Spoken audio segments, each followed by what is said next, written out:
कुरान करीम को समझने के सिलसिले के सबक नंबर 8 में खुशामदीद। हम इस सीरीज के इख्तिताम के करीब पहुंच रहे हैं, जिसमें हम कुरान करीम के 65% अल्फाज सीख रहे हैं। अब सिर्फ 4 असबाक बाकी रह गए हैं, लिहाजा पिछले असबाक पर जरूर एक नजर डालें ताकि अल्फाज जहन में ताजा हो जाए। और आज की फहरिस्त उन अल्फाज पर मुश्तमिल है जो आखरत या यौम क़यामत से मुताल्लिक है। तो आइए शुरू करते हैं।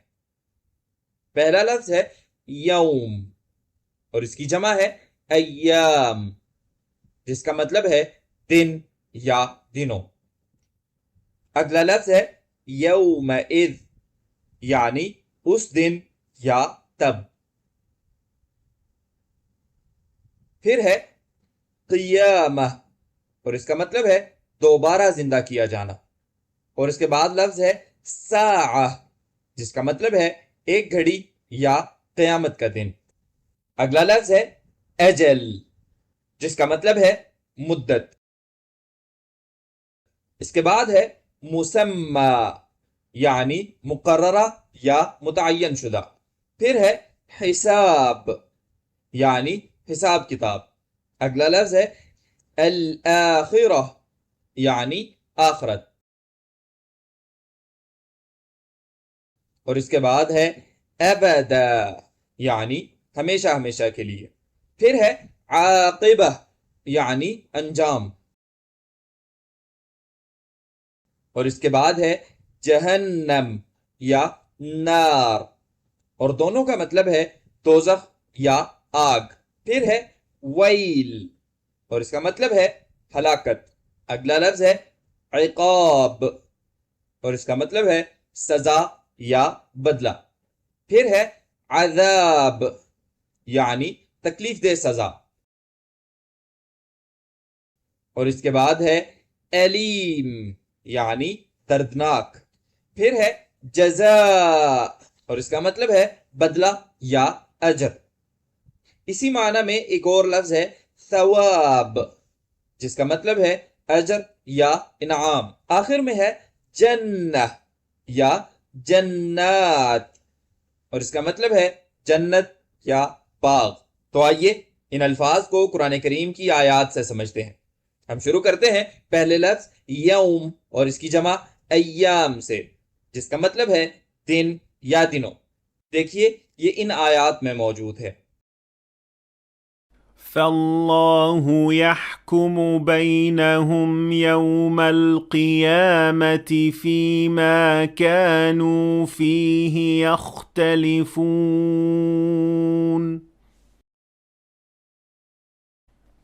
وقالوا لن تمسنا النار إلا أياما معدودة। अगला लफ्ज है यौमइज़, यानी उस दिन या तब। और हम इसे इस मिसाल में देखते हैं। هم للكفر يومئذ أقرب منهم للإيمان। फिर है क़ियामह, जिसका मतलब है क़यामत, और ये अक्सर यौम के साथ इस्तेमाल होता है, तो हम अक्सर यौमुल क़ियामह सुनते हैं, जैसे कि इस आयत में ليجمعنكم إلى يوم القيامة لا ريب فيه। अगला लफ्ज है साअह, जिसका मतलब है एक घड़ी या क़यामत का दिन। कुरान मजीद में जब ये सूरत अस्साअ की सूरत में आता है तो इसका मतलब हमेशा क़यामत का दिन होता है, जैसे कि इस मिसाल में حتى إذا جاءتهم الساعة بغتة قالوا يا حسرتنا। फिर है अजल, यानी मुद्दत, जैसे कि इस मिसाल में فلما كشفنا عنهم الرجز إلى أجل هم بالغوه إذا هم ينكثون। और अगला लफ्ज है मुसम्मा, यानी मुकर्ररा या मुतअय्यन शुदा, जैसे कि इस मिसाल में يا أيها الذين آمنوا إذا تداينتم بدين إلى أجل مسمى فاكتبوه फिर है हिसाब यानी हिसाब किताब, जैसे कि इस आयत में ومن يكفر بآيات الله فإن الله سريع الحساب अगला है अल आखिरा यानी आखरत, जैसे कि इस आयत में ولقد اصطفيناه في الدنيا وإنه في الآخرة لمن الصالحين फिर है अबदा यानी हमेशा हमेशा के लिए, जैसे कि इस आयत में لهم جنات تجري تحتها الأنهار خالدين فيها أبدا इसके बाद है आकिबा यानी अंजाम, जैसे कि इस मिसाल में فانظروا كيف كان عاقبة المكذبين और इसके बाद है जहन्नम या नार, जिनका मतलब है दोजख या आग, जैसे कि इन मिसालों में متاع قليل ثم مأواهم جهنم وبئس المهاد ومن يعص الله ورسوله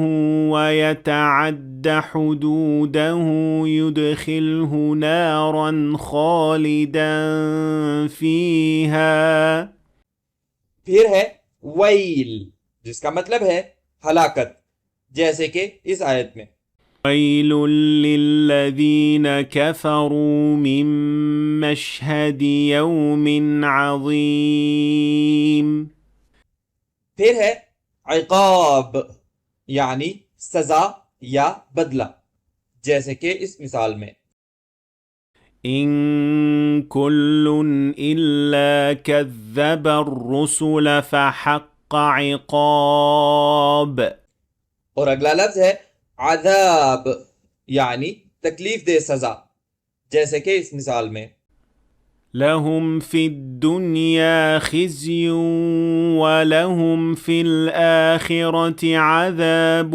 عظيم और इसके बाद है अलीम यानी दर्दनाक, जैसे कि इस आयत में فمن اعتدى بعد ذلك فله عذاب أليم फिर है जजा, और हम नोट करते हैं कि इस लफ्ज के अलिफ पर मद्द है, लिहाजा इसे 5 हरकात तक खींच कर पढ़ें। हम इसे इस मिसाल में देखते हैं।